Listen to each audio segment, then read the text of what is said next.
जय हिंद दोस्तों, रक्षित खन्ना के चैनल में आपका स्वागत है। दोस्तों, आज के इस वीडियो में मैं आपको 4 महत्वपूर्ण जानकारियां दूंगा। जैसा कि आप पीछे थंबनेल में देख रहे हैं, कौन कौन सी जानकारियां मैं आपको देने वाला हूं। सबसे पहले मैं आपको ये समझाता हूं। आ गई खबर डीए एरियर मिलने की। 4 महीने का एरियर मिला, मई में एरियर मिलना शुरू। जी हाँ दोस्तों, काफी पेंशनर ने मुझे कमेंट किया। पेंशनर्स बता रहे थे कि सर, मई के महीने में डीआर का एरियर का भुगतान करा गया है, वो भी 4 महीने का।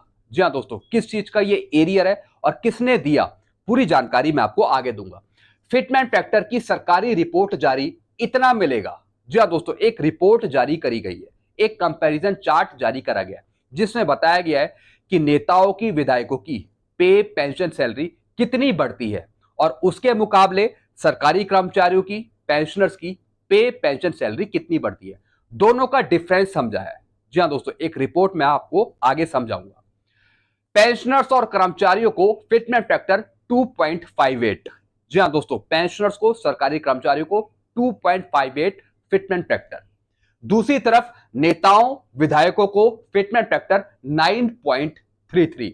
पूरी रिपोर्ट मैं आपको आगे समझाऊंगा। पेंशन सैलरी में 933% की बढ़ोतरी, जबरदस्त। जी हाँ दोस्तों, किस चीज की ये बढ़ोतरी है, इस पर भी हम आगे बात करेंगे। फिर दोस्तों, एक और मैं आपको जानकारी दूंगा। स्पर्श पेंशनर्स की मई की पेंशन में कटौती। जी हाँ दोस्तों, पेंशनर्स को, फैमिली पेंशनर्स को मई की पेंशन का एडवांस मैसेज मिला है। अब कुछ पेंशनर्स कह रहे हैं कि सर, जो हमें मई की पेंशन मिलेगी उसमें कुछ कटौती करी गई है, ऐसा क्यों? तो इसके बारे में मैंने स्पर्श के नोडल अधिकारी से बातचीत करी। अब उन्होंने क्या बताया, इसकी मैं आपको छोटी सी जानकारी आगे दूंगा। फिर अगली जानकारी मैं आपको दूंगा। एक और आया नोशल एग्रीमेंट का केस। जी हाँ दोस्तों, एक सूबेदार साहब है जिन्होंने अपना पीपीओ मुझे भेजा और मेरे से पूछा, सर क्या मुझे नोशल इंक्रीमेंट मिलेगा, और अगर मिलेगा तो क्या मेरी पेंशन बढ़ेगी, क्योंकि अभी मैं ओआरओपी 3 की पेंशन ले रहा हूं। तो दोस्तों, नोशल इंक्रीमेंट के केस मेरे पास आ रहे हैं डिफेंस पेंशनर्स के। वो मेरे से पूछ रहे हैं, क्या सर हमारी बढ़ोतरी होगी, हमें किस में फायदा है, ओआरओपी में या फिर नोशल इंक्रीमेंट पे। तो दोस्तों, ऐसी एक केस है, इसके बारे में मैं आपको आगे समझाऊंगा। तो दोस्तों, बस यही जानकारियां जो मैं आपको देने वाला हूं, इसलिए इस वीडियो को आप शुरू से लेकर आखिरी तक देखेगा। वीडियो में आगे बढ़ने से पहले एक छोटी सी अपील मैं आपसे कर रहा हूं। अगर आप पहली बार मेरा चैनल देख रहे हैं या फिर ये वीडियो देख रहे हैं, तो आप मेरा चैनल सब्सक्राइब भी कर सकते हैं, जिसका नाम है रक्षित खन्ना। दोस्तों, देखने में ये आया है कि आप मेरा वीडियो तो देखते हैं, 34% ऐसे पेंशनर्स हैं जो मेरा वीडियो देखते हैं, जिसमें फैमिली पेंशनर्स भी हैं, लेकिन उन्होंने चैनल को सब्सक्राइब नहीं किया।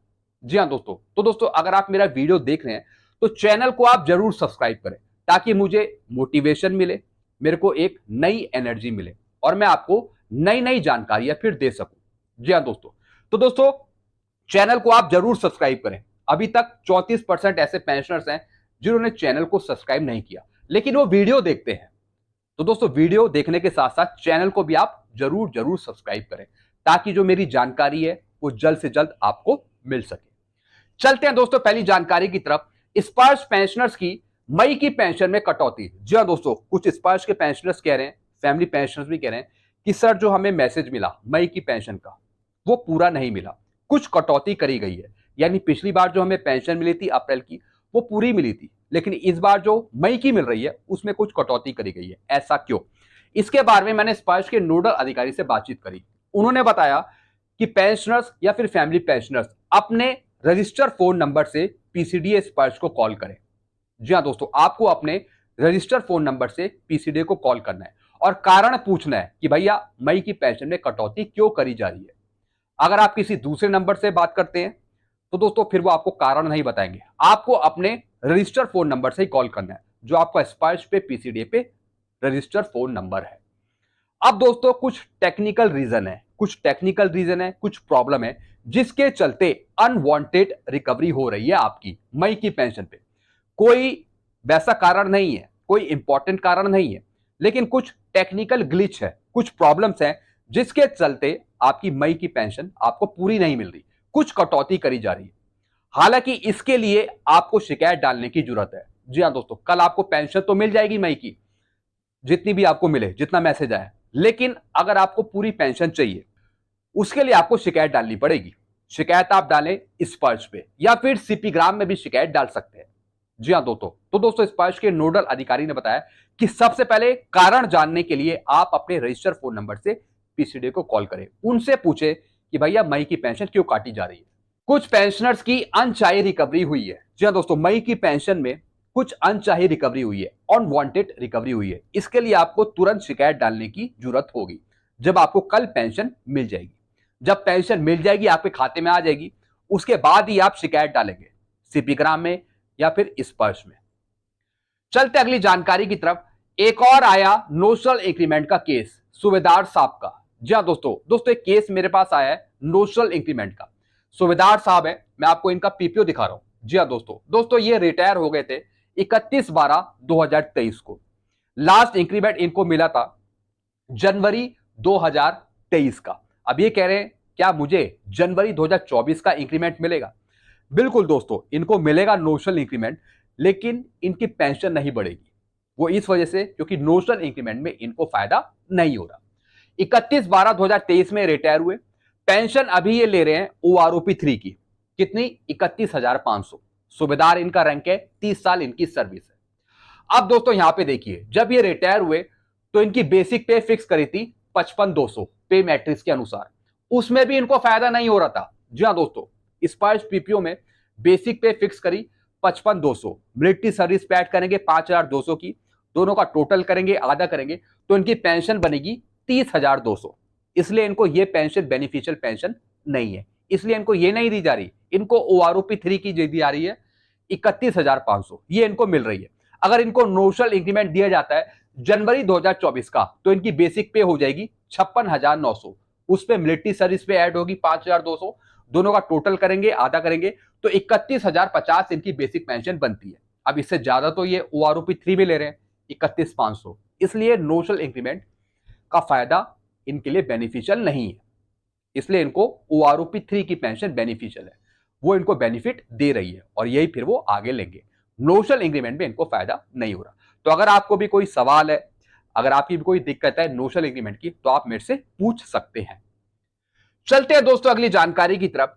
फिर दोस्तों तीसरी जानकारी है डीए का एरियर 4 महीने का मिला स्पर्श से मई में। अब मई की पेंशन बढ़कर मिलेगी। जी हाँ दोस्तों जैसा आपको पता है, जो आपका डीए डीआर का एरियर था, यानी जो आपका डीए बढ़ा था 53% से बढ़कर 55% हुआ था, 2% बढ़ा था, उसका दोस्तों एरियर मिला था कई पेंशनर्स को मई के महीने में।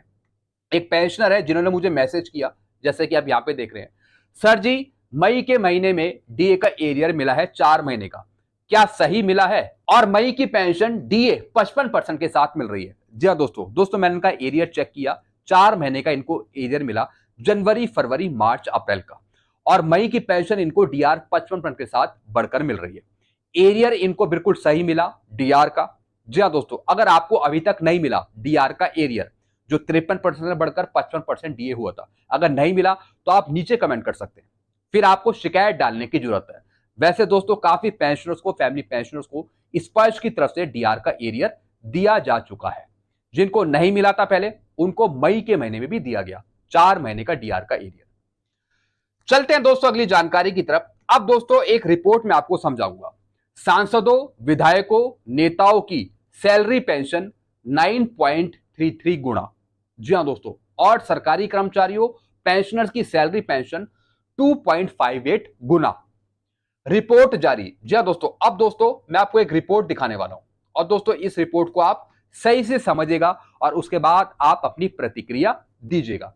Comparison of basic salary growth 2006 से 2025 तक, यानी 2006 से 2025 तक किस तरीके से सरकारी कर्मचारी की या फिर पेंशनर्स की सैलरी पेंशन बढ़ी, और दूसरी तरफ नेता विधायकों की किस तरीके से सैलरी पेंशन बढ़ी। एक तरफ दोस्तों कैटेगरी है यहाँ पे गवर्नमेंट एम्प्लॉय की, यहाँ पे दे रखा है 4600 ग्रेड पे, यानी अगर हम पेंशनर की बात करें तो एक सूबेदार का होता है 4600 ग्रेड पे।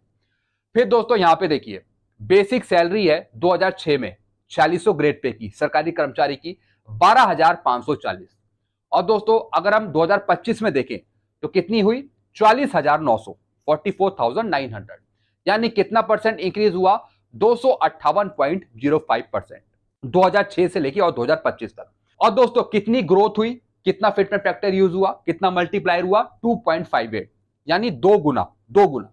अब दोस्तों अगर मैं मेंबर ऑफ पार्लियामेंट की बात करूं, नेता की, विधायक की बात करूं, तो दोस्तों 2006 में इनकी बेसिक सैलरी थी 12,000 और 2025 में सीधा 1,24,000 पहुंच गई, 1,24,000। आप दोस्तों ये देख रहे हैं कितनी जबरदस्त बढ़ोतरी हुई नेताओं की, विधायकों की। सीधा 933% तक बढ़ोतरी हो गई नेताओं की, विधायकों की सैलरी में। और साथ ही साथ कितना फिटमेंट फैक्टर यूज हुआ, यानी कितना ग्रोथ हुआ, कितना मल्टीप्लायर यूज हुआ, 9.33, 9 गुना से ज्यादा, 9 गुना से ज्यादा। जहां नेता विधायक इनकी पे सैलरी में बढ़ोतरी हो रही है 9 गुना से ज्यादा, और वहीं दूसरी तरफ सरकारी कर्मचारी पेंशनर्स की वृद्धि हो रही है सीधा 2.58 गुना, इतनी हो रही है। तो आप डिफरेंस देख रहे हैं कितना बड़ा गैप है पे पेंशन पे, नेताओं की और या फिर सरकारी कर्मचारी और पेंशनर्स की। अब दोस्तों नीचे कुछ पॉइंट लिखे हैं जो मैं आपको समझाता हूं। Government employee salary was revised only in 2006 and 2016, यानी सरकारी कर्मचारियों की, पेंशनर्स की तब पेंशन सैलरी बढ़ती है जब कोई पे कमीशन आता है। एमपी सैलरी वॉज रिवाइज्ड इन 2006, 2010, 2018, 2025, लेकिन नेताओं की, विधायकों की बार बार पेंशन सैलरी बढ़ती है। पहले 2006 में, फिर 2010 में, फिर 2018 में और फिर 2025 में। जैसे कि दोस्तों अभी भारत सरकार ने बढ़ाई थी 24% की बढ़ोतरी नेताओं की, विधायकों की सैलरी पेंशन में। द 8th पे commission is pending and will be applicable from 1/1/2026। और जब 8वां वेतन आयोग मिलेगा तो दोस्तों सरकारी कर्मचारियों की, पेंशनर्स की पेंशन सैलरी तो बढ़ेगी, लेकिन साथ ही साथ फिर नेताओं की, विधायकों की पेंशन बढ़ जाएगी 8वें वेतन आयोग में। एक तरफ दोस्तों सरकार कहती है कि हमारे पास पैसा नहीं है, हमें राजकोषीय घाटा हो रहा है, हम 18 महीने का डीए का एरिया नहीं दे सकते, हम ओआरओपी की विसंगतियां ठीक नहीं कर सकते, हमारे पास पैसे की कमी या फिर राजकोषीय घाटा हो रहा है। लेकिन दूसरी तरफ सरकार के पास पैसा कहां से आ रहा है जिससे नेताओं की, विधायकों की पेंशन सैलरी बढ़ रही है?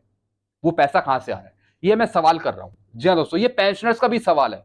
ये पेंशनर्स भी सवाल कर रहे हैं कि सांसदों, विधायकों, नेताओं को बढ़ी हुई पेंशन सैलरी देने के लिए सरकार के पास पैसा कहां से आ रहा है।